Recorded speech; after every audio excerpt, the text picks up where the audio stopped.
while men lie in bed? The answer, more night people.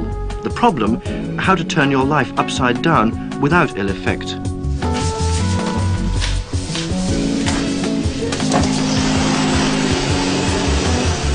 I start at 10 o'clock at night and finish at 7 in the morning. 7 days on and 7 off. There's floor polishing, damp dusting, mopping, vacuuming, sinks, besides cleaning vomit and blood and whatever else falls there on the floors.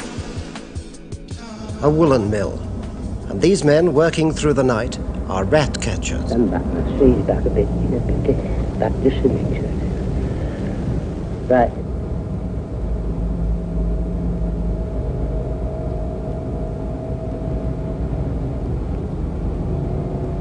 Is it skill up?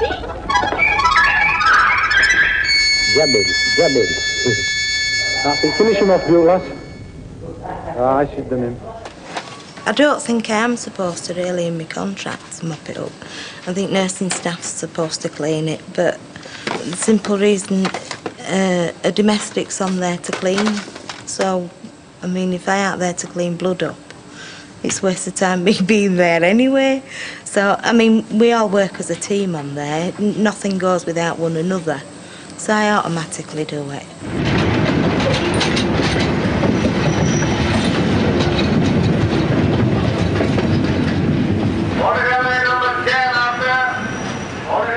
You've got to do all your shunting on a night time and your long hauls on a night time with the freight trains to get them through, you see. On its own 12.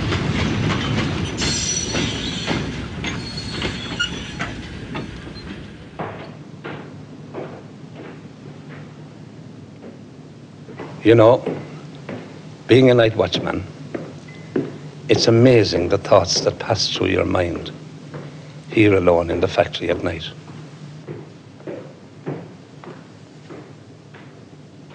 Sometimes I think the factory is like a huge ship, a great golden ship, rushing through the night, and I inside in safety. I like coming. I like nights. It's quieter for me.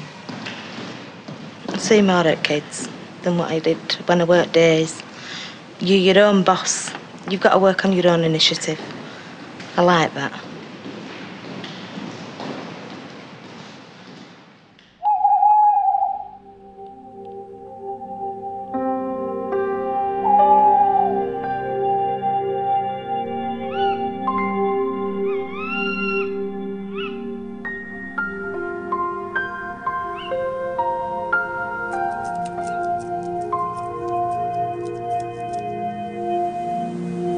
The wind is whistling through the treetops. I hear the hooting of an owl high up in the treetops. It is dark and gloomy out at night. It is dull and black and scary.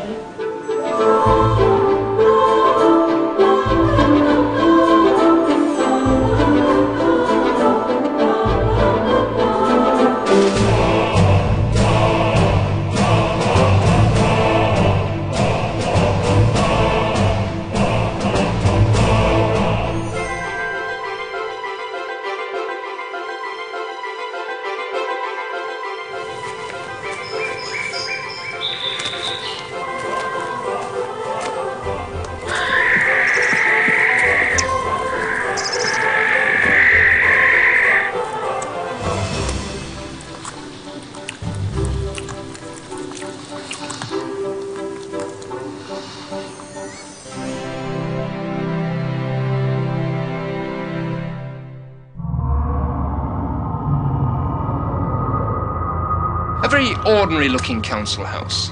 But don't be deceived, when night falls and the moon is bright, this place takes on an evil air.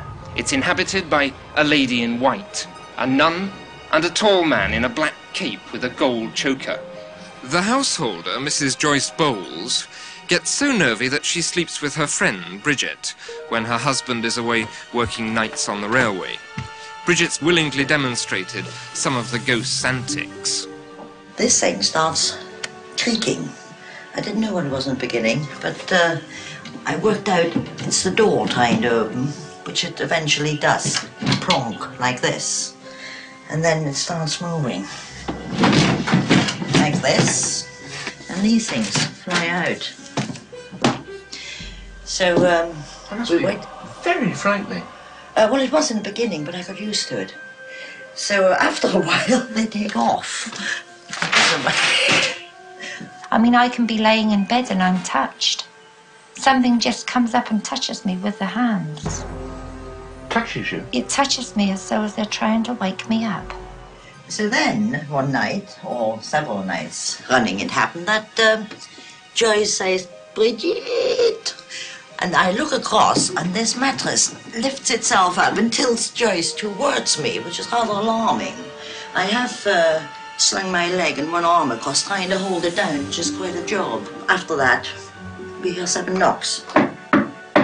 Seven knocks? Always 7, which means it's the end of it. One night I got out of bed and got back in, and all of a sudden this heavy breathing started, and it sort of went... You see? And the next thing I noticed was a rustling, something settling on my head. And Joyce must have looked up and she said, "Oh, my dolly." And this one had flown from here and settled on my head. Does it frighten you? How do you feel about all these guests in your house? Well, I'm not going to say that I'm never afraid, because I am. But I have been told that wherever I move, it can move with me. So there's no point in getting out of the house? No. Where the nun fits into the picture, nobody seems to know. And why the ghost should wish to interfere with Mrs. Bowles's bedside cabinet in her 1919 council house is anybody's guess.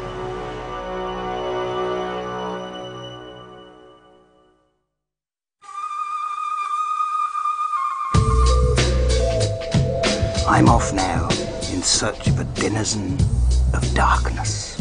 And somewhere underneath the bushes, the old slug hunter is lurking. The hedgehog is still very much a creature of the night, but it's too big to hide in the leaf litter. That makes it vulnerable to attack from animals like foxes. To make up for this, its hairs have become a cloak of prickles.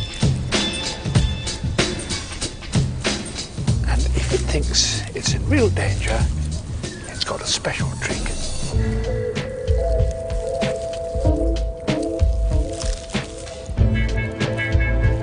The hedgehog will stay an impregnable spiny ball like this until it decides that danger has passed.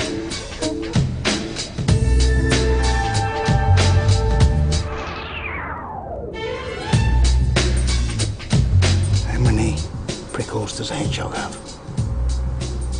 That's not a riddle. No, I mean it. How many?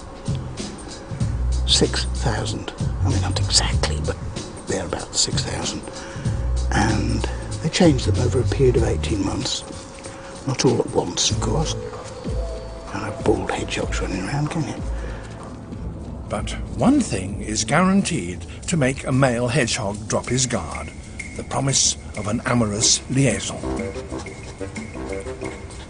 If you're outside on a spring evening, you may be lucky enough to witness an extraordinary sight.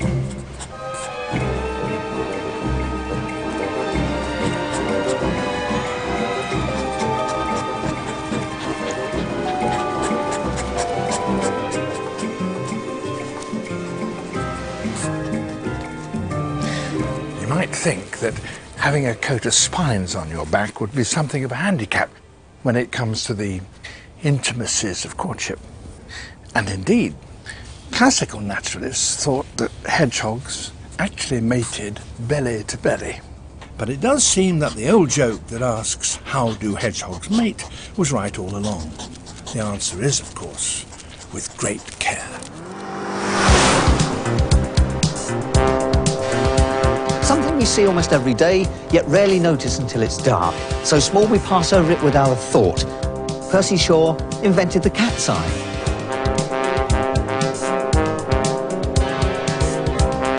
They were all no matter who would have thought of putting glass in road to run over it 40 years ago. Eh? Well, you did. Crackers. You did, didn't you? Well, I gave them plenty of protection. One night, driving back in the darkened fog, after he'd had a few, let's be honest, he noticed two little points of light in the road, and he stopped to see what they were. Now, he quickly realised that it must have just been a cat, but he also realised that if he hadn't stopped, he'd have driven off the edge and into a valley. That was his eureka moment. And this was the result. And it's genius, frankly.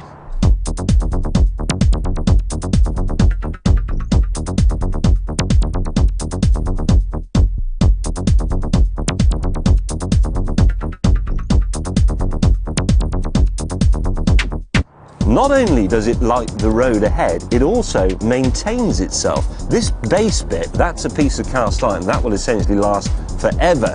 The eyes themselves are fitted into this easily replaced rubber bit, and every time a vehicle drives over it, the cat's eyes get a little wipe. It's brilliant.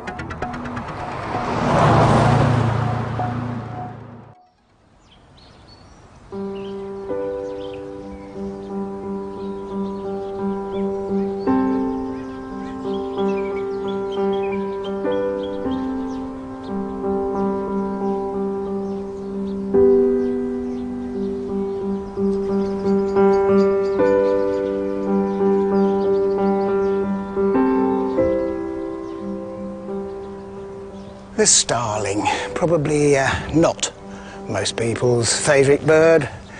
Bit of a bully on the bird table. And yet, I reckon starlings are responsible for one of the most mesmerising spectacles in the whole of nature.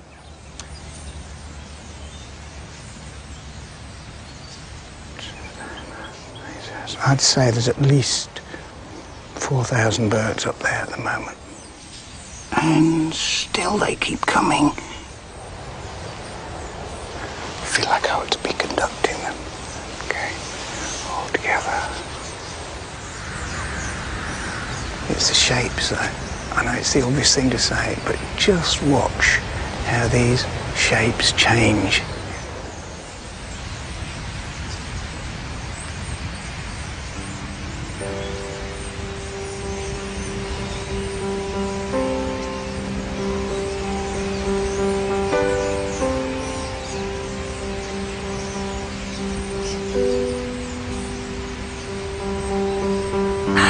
Down they go, cascading down the waterfall.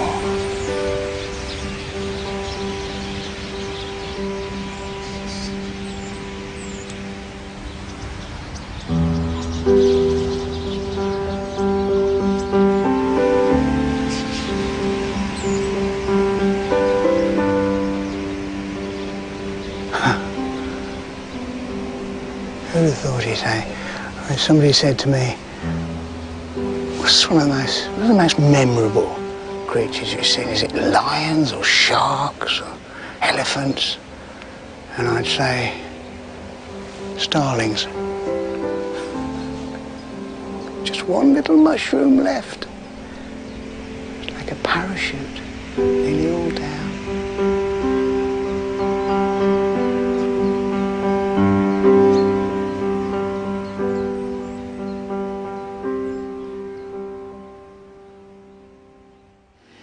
The paraffin vaporizes, goes up through into the burner head and comes out at the mantle as a vapor.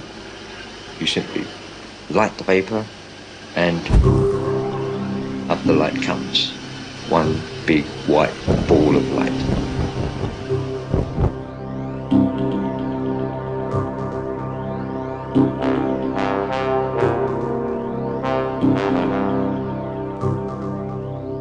I think to myself, hundreds of years ago, old ship's masters saw that very same light from that very same lens from those very same oil burners.